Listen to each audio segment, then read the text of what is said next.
Hey guys, I'm the Comics Kid 2099, and I'm here to talk about a book that I read somewhat recently, Debris. This is written by Curtis J. Wiebe. He was the writer on The Intrepids, which I reviewed on his channel a couple of months ago, and this is drawn by someone who I'm unfamiliar with, Riley Rossmo. I'm not sure if Riley Rossmo is a guy or a girl. That's a name that could be either or, so I'm just going to say Riley instead of using the pronoun he or she for the rest of this video. The premise of this book. This is set thousands and thousands and thousands of years in the future. I'm assuming it's set on Earth. I guess in theory it could be set on some alien world with humans on it, but I'm pretty sure it's set on Earth, and it's after the world has kind of gone to the crapper. And basically we are following this character right here. I believe her name is Mara. I don't remember. It's been a few days. Maya. I was close. Her name is Maya. And when the book first begins, she is kind of an apprentice to the protector of this village. And then the protector dies because this is set in like a post-apocalyptic world. You see that right there? We got all these robot dinosaur creatures that are constantly attacking, and the protector kind of has to fight these things. And Maya is apprenticing to this older lady who's the protector, and then spoiler, she dies. And then Maya has to kind of go and fulfill her role as the protector. And she believes that because, see, one of these monster things destroys their little mechanism that creates clean water for the village. So she is going out west to try and find this mythical land where there's lots of clean water that she can bring her village to, or bring the water to the village, either one. And that's basically the plot. This is a 4-issue miniseries, and not a whole lot happens, unfortunately. I enjoyed this book, but I think if I had to compare this to something else that Mr. Curtis J. Wiebe has written, I would say that this is not as good as The Intrepids. I like The Intrepids quite a bit more. I think there's quite a bit more going on in that story. This, I just don't think there's that much going on. There are a lot of scenes where, let me find a really good one.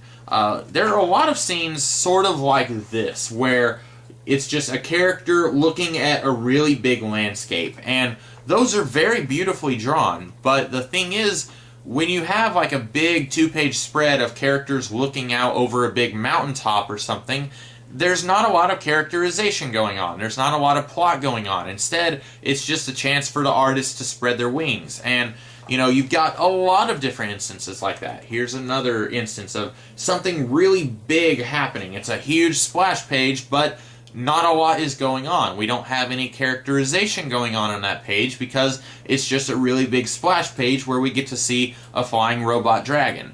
We don't have any plot going on because it's just a really big flying robot dragon. We get a lot of that going on. This is a 4-issue miniseries, and I was able to read the whole thing in like half an hour.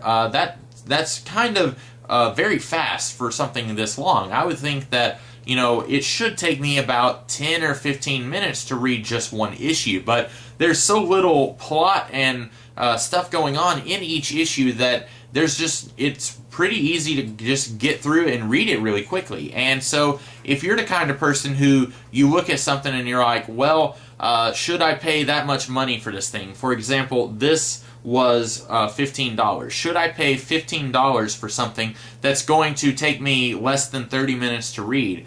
You might want to think about that because there's not that much plot going on here. As for the characters, I like the characters. I like Maya. There's another character who she meets in here, an older man named Kessel. I like Kessel. And the other protector, whose name I don't remember, the one who's kind of Maya's mentor before she dies, I like that character, even though we don't get to see a lot with her. The problem is, I don't know a lot about these characters. All I know about Maya is that she's a radical. She's kind of a maverick who doesn't like to follow the rules, but she has to do whatever she does to protect the people. All I know about Kessel is that he's a radical. He doesn't like to follow the rules. He just does what he has to do to protect the people. That's all I know about these guys, unfortunately. I find them to be very likable characters, and in all of the scenes where they have dialogue with each other, I find them to be very real, believable characters. They feel very human. They don't feel like artificial, one-dimensional characters. But if you ask me to describe these characters, there's not a whole lot I could say about either of them because we don't know a whole lot about them. And again, this is a 4-issue miniseries, and I feel like in 4 issues we should know more about these characters than what we do. As for the plot, there is some interesting stuff going on here. I'm not going to spoil it too much, but the ending of the book, it does kind of throw me for a loop. I wasn't really expecting what we got, so I will say the ending was pretty good. Mainly, my big problem here is just that there's not a whole lot going on. It's kind of like one of those things like, if you've heard of the Kurt Russell movie Soldier, which is set on like an alien world, and apparently like 1/3 of that movie has dialogue and the rest is just silence, and a lot of people really hated that movie for that reason. This is kind of like that. You've got a lot of scenes that not a whole lot is going on, and that's really my big problem here. I really think that this could have been a lot meatier, and I would have enjoyed it a lot more, and I would have been able to have said unequivocally without any reservations that you should go and read this. As is, I would say if you're a fan of science fiction stuff, then yeah, you should probably go and read this. But understand, this is not going to be the greatest story ever. It's pretty good. I enjoyed it. I don't regret owning it. It's just not the best thing that I've ever read. For example, out of the 2 things that I've read from Curtis J. Weeb, it's not the best thing that I've read. So that's kind of where I fall down on this.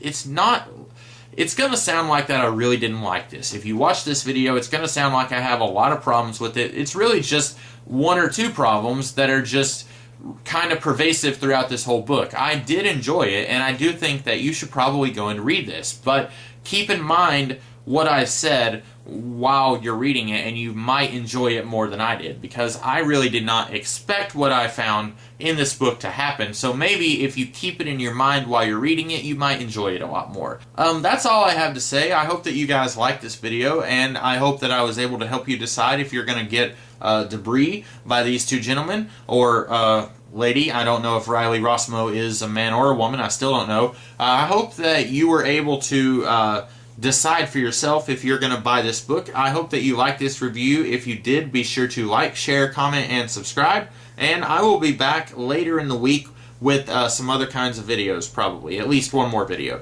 So I will see you guys then. Have a great day.